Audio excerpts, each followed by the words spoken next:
let's talk about self-managed runners. In our early sessions, we discussed about runners, which are essentially virtual machines responsible for performing various tasks within a GitLab CI/CD pipeline. For example, a runner can handle tasks such as cloning your repository, installing necessary software, and executing specific commands.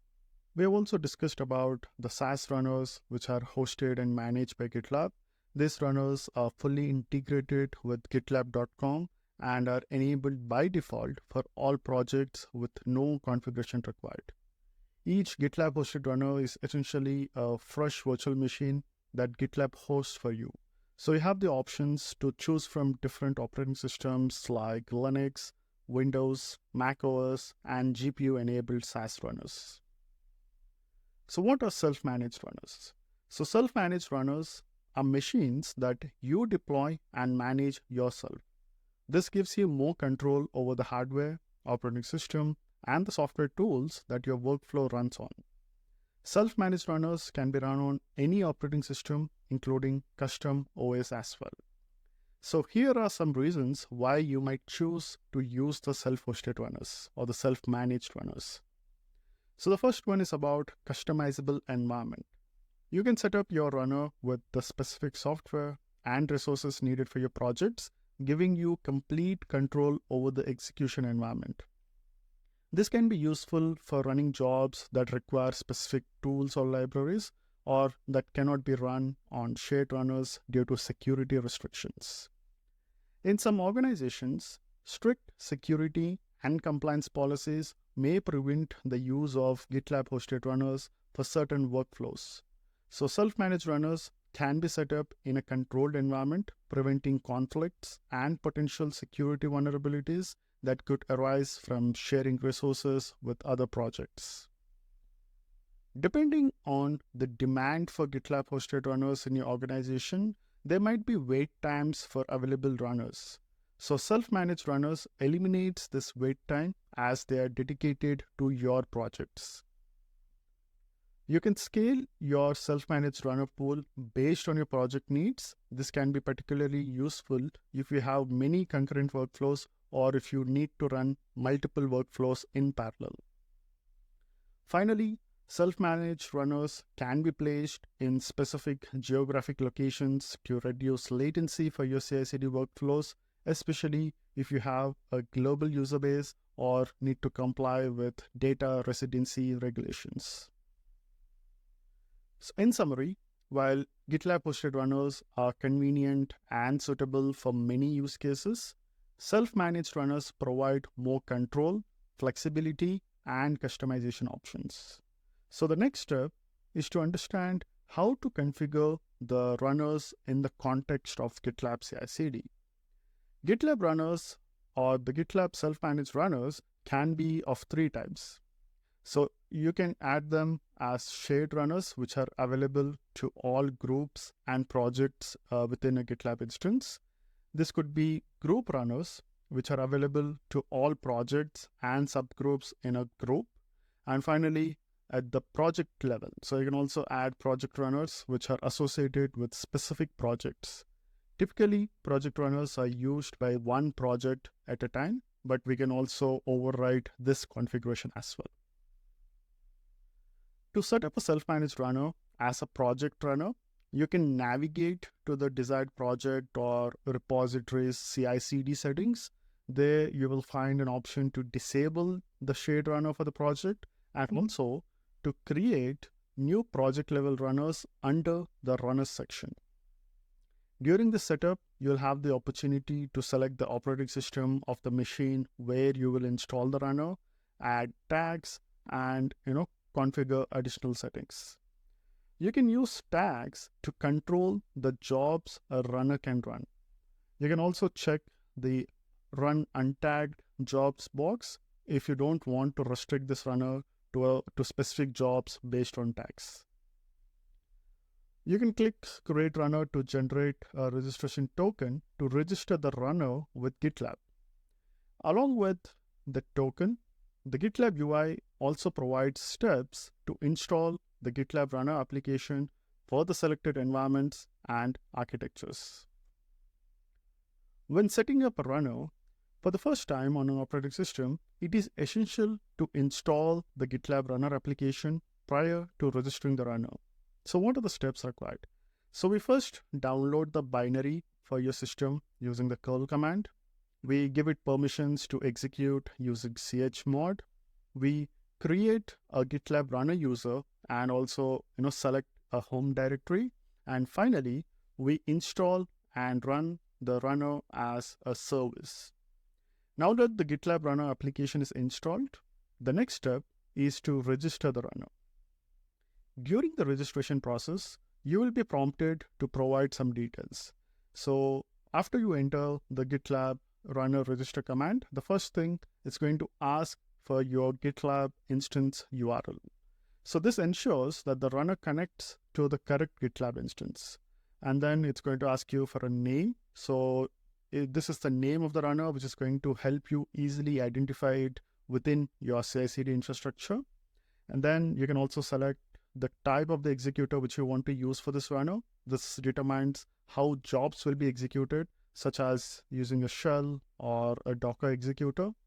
And upon successful registration, all these configuration settings are automatically saved into a file named as config.toml. This file serves as a central reference for managing the runner's behavior and settings. To further customize your runner, we can edit this config.toml file located within the GitLab runner installation directory on the machine. So this file allows you to define the runner name, the tags for identification, executors like Docker or shell to determine how the job runs. You can also define resources like CPU, memory, and disk limits. You can add environment variables for job executions, and you can also add caching paths and many other configurations. Finally, if you want to check the status of the setup, you can again go back to your GitLab project level CI/CD settings and check the runner status. And you can also use the tags at a job level to select a specific runner from the list of all runners that are available for the project. Thank you.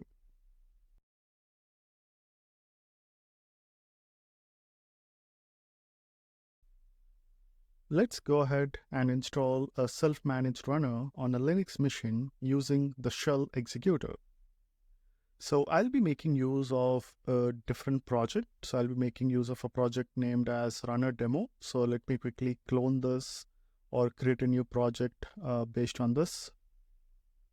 So I'll just import this quickly. I can also forget, but let me quickly import this.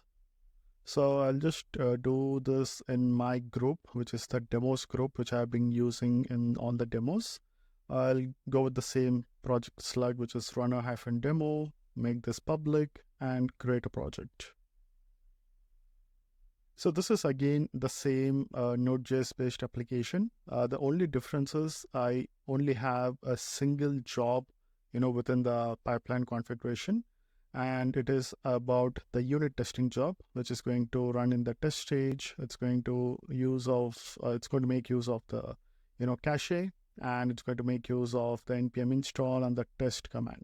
And it's going to connect with the MongoDB using this variables. And the name of the workflow is project level runner demo. Okay, so it's only going to run a single job in this. But we would like to run this job by making use of a self-managed runner instead of the shared runners. So what you can do is you can go to settings, you can go to CI/CD. If you go to runners, by default, if you see the shared runners are enabled for the project. So if you don't have any project runners or any group runners, it's going to make use of the shared runners. So let me disable them. So now the shared runners are disabled for this project, and at the same time, I don't have any project runner or a group level runner, available for this project to run. So what happens now if I try to, run a pipeline? So if I go to pipeline editor, and if I, try to commit something, so let me just commit it to the main branch, a new pipeline should be triggered, okay, because I have no rules for this. So if I go back to the pipelines, so a new pipeline is triggered, but if you see, it has a label called as stuck. So why is this in stuck stage? And it is pending, so it's not running the job. So if I go to the jobs, I only have a single job and it is in pending state because it's saying that the job is stuck because you don't have any active runners that can run this job. So you need to have an active runner, and since we disabled the shared runners, you need to at least have a project level or a group level runner. So let me add a new project level runner. So let's go to new runner, and I would like to run this on a Linux operating system. You can also use Mac OS or Windows, or you can also run this using Docker containers or within a Kubernetes pod as well. So I'll just make use of Linux, but you could use the other options as well. And then you need to provide tags which are going to be used by the jobs to schedule and run them on this specific runner. So this runner, I'm just going to use this for running the Node.js based unit testing job. So you can give appropriate labels like Node.js. I'm going to run this on Linux machine, and it's going to be on a local machine or the region where you are trying to deploy this. And the next option is you can also make sure that any jobs which are running in this project can directly make use of this runner without adding any tags. So you can just check this box, but I don't want to run untagged jobs. I want to provide the tags in order to select this runner. You can also give some description. I'll just say adding runner for Node.js job. You can also stop the runner from accepting new jobs. You can just say paused and the runner will not run any jobs. You can also make sure that the runner only runs pipelines for protected branches, or you can also choose and log the runner for this project so other projects cannot use them. And you can also set a maximum job timeout. If you don't mention anything, it's going to use the default 1800 seconds, but if you want, you can change it as well. So I'll just go with 600 seconds, which is around 10 minutes. Okay, so let's create a runner.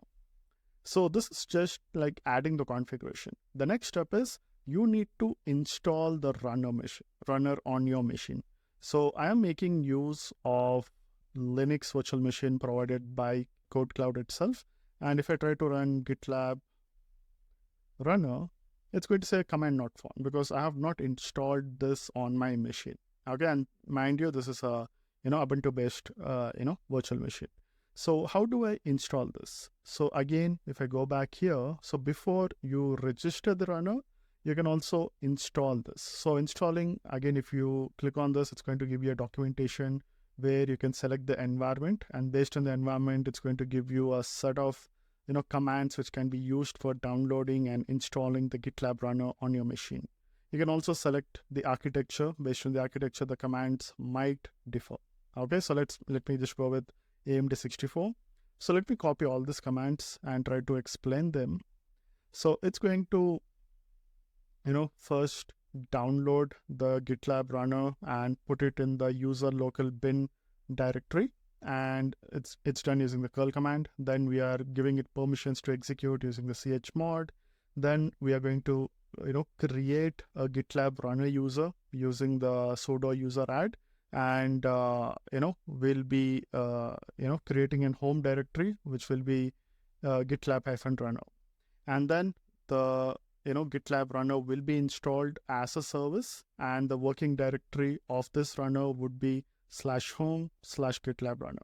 Okay, so let us quickly install or run this commands here. So let me just scroll up, let me paste and run all the commands. Right, so now GitLab has been installed, the GitLab runner. So if I do GitLab, okay, let me just do GitLab runner -v, it is installed. You can see that it's able to fetch the version of the GitLab runner. And you can also check this out here as well. So if I try to refresh, so there is a new GitLab runner folder under the home directory, and it has I think 3 files created, and another GitLab runner directory is also created under /etc. So we'll talk about it in a minute. So let's go back. So now we have installed the runner. The next job or the next step is to register the runner. So let me copy this. So This is going to use the URL where you want to register the runner. So this is the host of the GitLab server, and it's going to use a unique authentication token. Okay, so this is used for authenticating with the GitLab host and then to register the runner. Okay, so after you register the runner, as you can see here, this token is stored in something called as config.toml file, and you cannot access this from the UI, but this will be available within the machine where you're registering the runner, and it contains all the configurations with respect to the runner. Okay, so we'll talk about it in a minute. So let me go back, let me clean the console, and let me try to register the runner. So it's going to ask you a few details. The first, it's asking me to enter the GitLab instance URL. So we are using the SaaS version, so I'm going to go with the default. If you're using a private version or a privately hosted GitLab UI or GitLab server, you can modify the URL. And then it's going to verify the runner by checking the token. So these are the first characters of the token you see here, right? So it's just going to verify this. And you can name this runner. So this is only stored in the local config file for your reference purpose. So I'm just going to name this as Node.js runner. Okay, so I'll just say Node.js -runner. And you need to enter an executor. So what is an executor? So as discussed earlier, so this is the place where your job will be executed, and we have various options. Okay, so if you want to have more details about what are the executors, what are the different features available within each executor, again you can go back to the documentation. So the second step is basically choosing the executor, right? So if you're not sure, you can just check out this documentation. It has a very detailed documentation about what are the executors, what are the different executors available. So you have SSH, Shell, Parallels, VirtualBox, Docker, Docker Autoscaler, Docker Machine, Kubernetes, Instance, and Custom. And again, for each of this, there is a separate documentation available on the left side, and you can just go to that and check more details about it. Okay. And talking about how to select the executor, so there are few functionalities which are available in few, and some functionalities are not available in other executors. So you can just check out this table based on the type of job you're running and the requirement. You can choose the executor, and not only the options, so you can also choose the executor based on the compatibility chart. So GitLab has various features, and not all the features are supported by all the executors. So again, you can also check out this second chart to understand which features are accessible in which executors, and you can select them appropriately. And if you're going with the shell based executor, again it provides different options for the shell based. You can choose which shell to be used to run the jobs as well, right? So please go through this documentation for whichever executor which you're selecting. So for the demo purpose, first I'll be using the shell executor. Okay, it's a very simple executor which is going to use the local machine to run the commands. Okay, so let's go back and let me just type shell, and that's it. The runner is registered successfully. So now if I go back and so you can manually verify if the runner is running or not. So you can run this command, or you can simply go back to the runners page. You should see that a new runner is up and running. It also has our description, and it also has the initial string of the token. So if you click on this, it's going to show you like what are the settings which you have selected, what is a runner GitLab runner version, what is the IP address of the machine where it is installed, and few details. Okay, so if you want to change any of the settings, you can go back to the runners. You can also pause the runner if you want, or you can edit the configuration by clicking on this pencil icon and changing the configuration as required. Okay, so once the runner is created, so I would like to show you some configuration. So where is the configuration stored? As you can see here, the config is stored in /etc/gitlab runner/config.toml. So let's go ahead and check the file. So I can go to etc. I can search for GitLab runner, and it has this config.toml. So It has again a lot of documentation. You can also modify this with more arguments as well. So we'll try to cover a few of them. So the first one you can see is concurrent. So this defines like how many jobs can this runner run concurrently in parallel. So by default it is 1, so it can only run one job at a time. So if you give this value as 10, it can run at max 10 jobs concurrently, not more than that. And again, the number of jobs execution can also be controlled at the individual runner level, but this value takes higher precedence. And then you have the check interval, which is going to check every 3 seconds if there is any job available to be executed, and it's going to pull the job. And similarly, you have shutdown time. You have some details about the session where it is using the default 1800 seconds as a timeout. If you want, you can change it. And then it has the runner details. So a single machine can be used for running multiple runners. Each runner can have a single executor. So this is the runner which I just installed. So this is the name of the runner, the GitLab host, a unique token for this runner, the token which was used, when the token was obtained and when it will be expired, and the executor, right? So this is using the shell executor, and it also, saves the cache as well. So you can also modify the settings. So where do you get all the settings for modification? So there is a separate documentation available under configure GitLab runner. So there is something called as advanced configuration, where it talks everything about what changes or what can be, updated within the config.toml file. Okay, so I would highly recommend you to go through this. If you don't know what are the global settings, it has a description for each of the settings which can be used.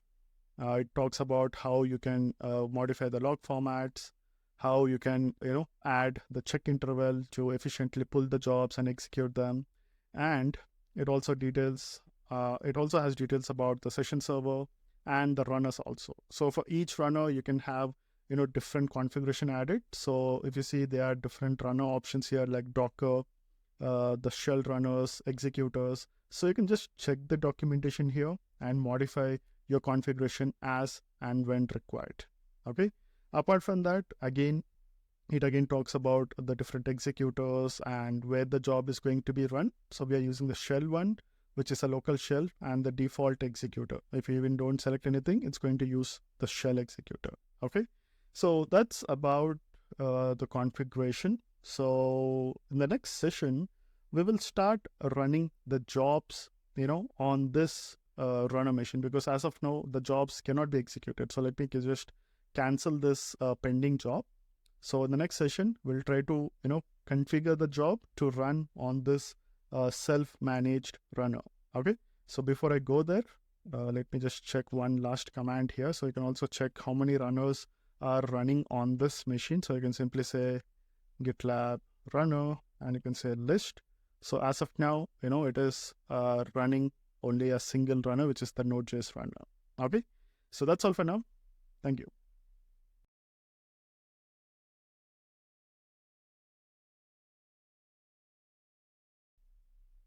Let's go ahead and configure jobs to run on the self-managed GitLab runners. So we have this job. So how do we configure this to run on the self-hosted or self-managed runner? So in one of our earlier sessions, we talked about tags. So tags can be used to select a specific runner from the list of all runners which are available for the project.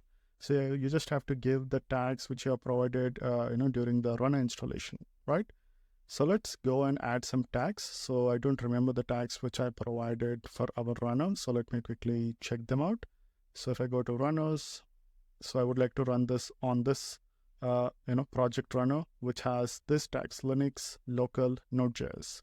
So for this job, I can simply define tags. I can say Node.js, local, run Linux. I think these are the same tags. So all the tags should be matched. So if I go back, so Node.js, local, and Linux, that's it. So this is the only change which you have to do. And you can basically, commit the changes to the main branch. So a new pipeline is triggered. So let's go to this. And if you see, the job started.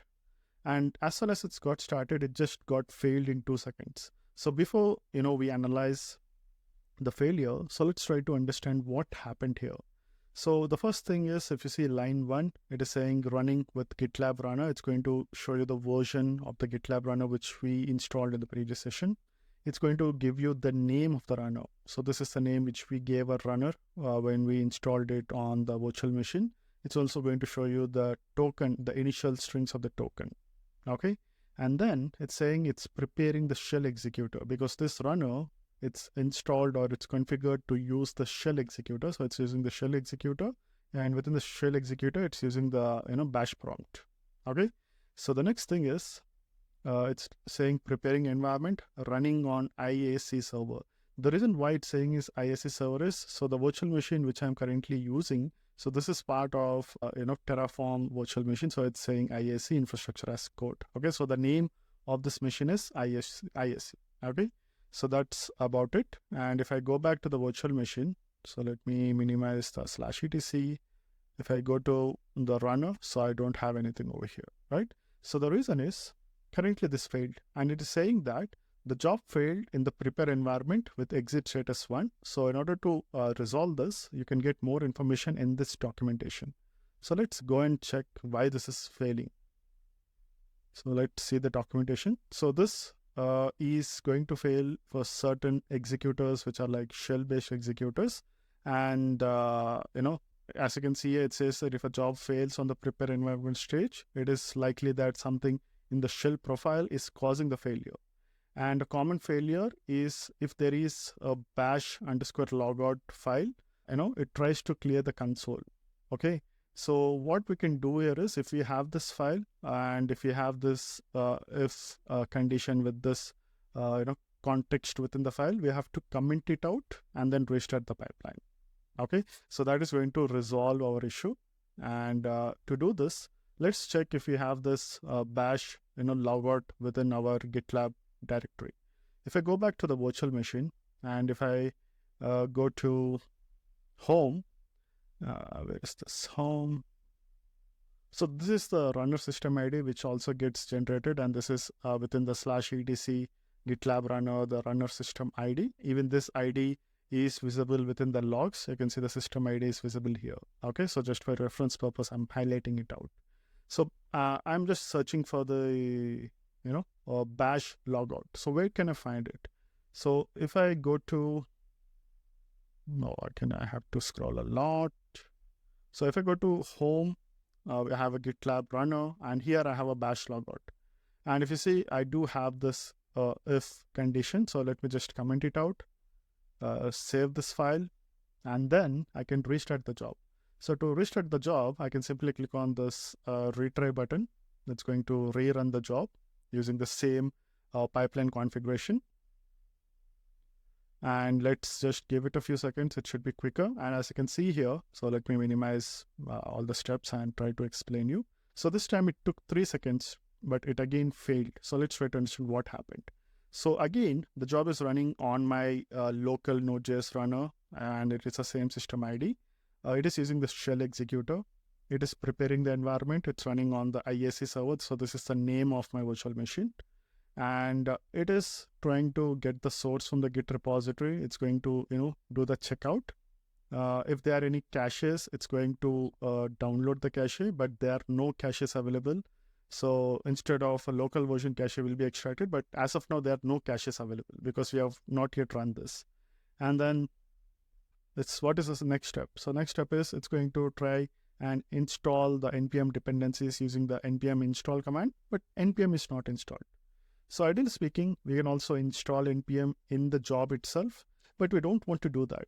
So one advantage of the shell executor is, so whatever software is installed on this virtual machine, that will be available to the runner, right? So we'll try to install Node.js over here and then test it out. Okay, so since Node.js is not there on my local virtual machine, it's not able to use this npm command. Okay, so before I install Node.js, I would like to show you something which gets created in the virtual machine. So if you see here, line 7, it is getting the source from the Git repository. So where does the cloning happen?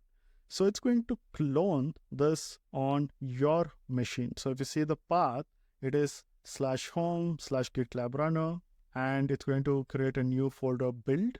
It's going to have a folder with the initial characters of the token. It's going to use /0, and this is where it is going to download the Git repository or clone the Git repository. So this is the group name followed by the project name. So the same thing can be visualized here as well. So if you see in the home GitLab runner, I have builds, and under builds, so I have this runner demo, which is the name of the project. So let me try to just expand this. So you have the same directory which we see in the logs. And here you have the complete clone of your Git repository. So this is how the repositories will be cloned to the runner, and then the jobs will be executed. So here it is trying to execute this unit testing job. Okay, but it's not able to run because we don't have Node.js on the machine. So if I try to do Node version, I don't have the command, and npm also it's not found. So let's quickly install Node.js on this machine. So I'm just going to make use of this node source documentation where it has some commands to install Node.js and npm. So let me just copy all the commands, go to the runner, and install them. It's going to take a couple of seconds. So once installed, you can rerun the job and it should run successfully. So let's give it one more second. Yeah, so it's completed. It took around 14 seconds. Okay, so let me try to do node-v. I can see the version and also have npm-v. Okay, so all this are working fine. So now if I go back to my job, and if you see both the previous jobs failed, so now if I run the same job, it should execute successfully. So let me just give it a couple of seconds. Right, as you can see here, so it has successfully, it has started the npm install command, and it added all the dependencies, and it's running the npm test command so that it can do a quick round of testing, and the job succeeded. So all the steps have been completed and the pipeline is marked as successful. Okay, so again, all the steps are as it is. So I'm only interested in the job script where the npm install is successful, because the virtual machine does have the Node.js packages installed, and then the test is also successful. Okay, it gave some warning, but that should be fine. So the job is succeeded. So once the job is succeeded, if you see, it is also saving the cache. So now that it installed the dependencies, it's also going to store the cache, because we are using the cache feature within the pipeline job.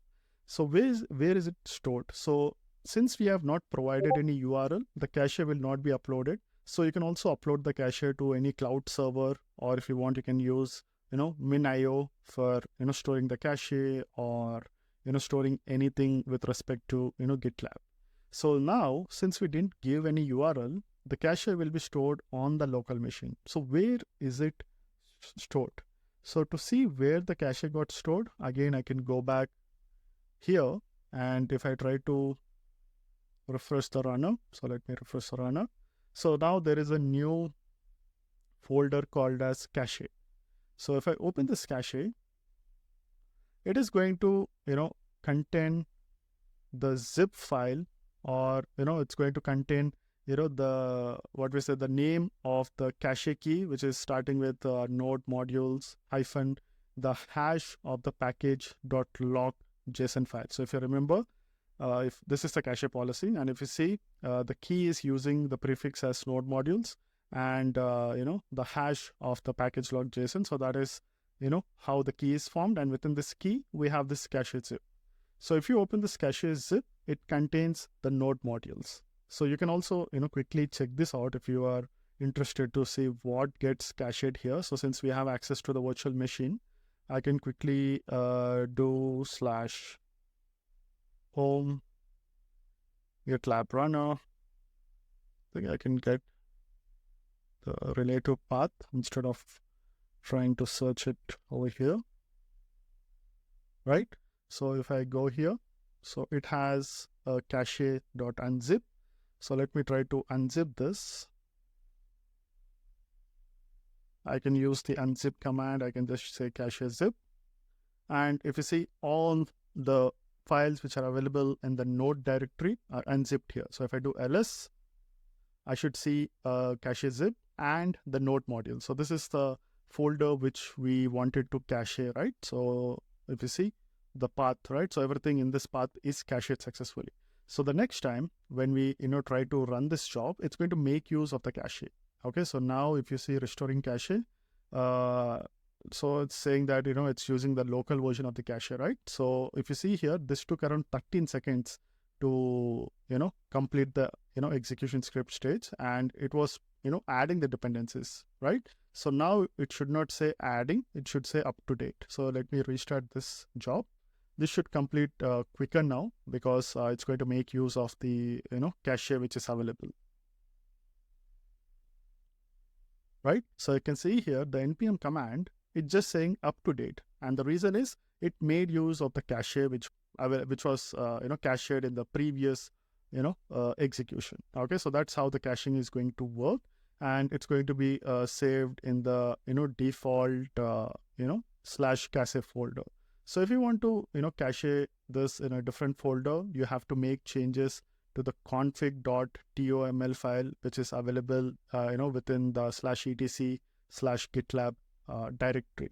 So if you want, you can again go check out the configuration. So you can also mention a cache directory in order to move the cache to a different directory. Okay, so if you want to do this locally, right, so I can just simply copy this cache directory. I can go back to this folder. So I'll just add this. Let me quickly add this over here. So let me say cache directory, and let me just check this out.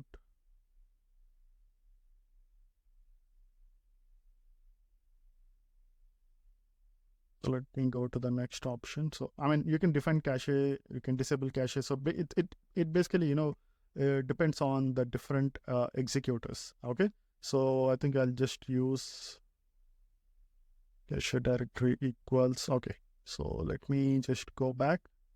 I'm sorry, this one. And I would like to add this to /home /gitlab runner, and I want to store the cache in the builds itself. Okay, so within the let me minimize this. So within the builds directory, I would like to store the cache itself. Okay, so let's try to see if this works. So you can use any other directory as well, but just for demo purpose, I'm going to use /home /gitlab runner /builds. Okay, so I guess that is the only change you have to do. So let me save this. Let me see if I need to restart anything quickly. So GitLab Runner has various commands. So I can also restart the servers, reset token. I guess you don't need to stop and start again. So let's see if these changes are going to work. So I can simply say rerun the job. And after the job completes, the cache should be stored in a different location. So it's going to get the cache. Let's give it a couple of seconds. Right, so it is saying permission denied. So I guess it was not able to save the cache. So let me see. Okay, it found the node modules, but it was not able to save the cache. Okay, so let me quickly check this out. Okay, so I guess I found out the issue, like why this was not working. And the reason is, I guess we have to restart the GitLab runner whenever we make changes to the config.toml file. So since we added this cache directory, we have to manually restart the GitLab runner. So I can just say GitLab runner. So there is a restart command.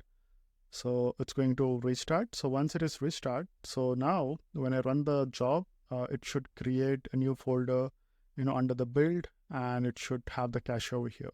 Okay, so let's try to run the same job again. So there is, okay, so let me just retry it again.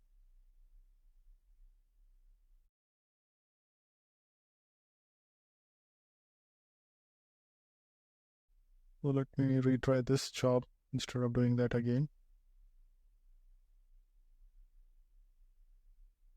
Okay, so let's just wait a couple of minutes. So this time it should, save the cache successfully. As you can see here, the cache will be stored on the local machine. So there is no error as of now after you restarted the GitLab runner. If I go back to the virtual machine in the builds, so let me try to open the builds. Okay, so yep. So as you can see here, now we have a new folder, demos group, and this contains the cache now, right? So now we change the directory, right? So that is how useful, this config.tmo file is. So any configuration changes you want to do, this file has to be updated, and these are just some of the default values. So you can add, many more configurations based on a requirement. And the advanced configuration page, the documentation page would be, your savior to understand the different options and how to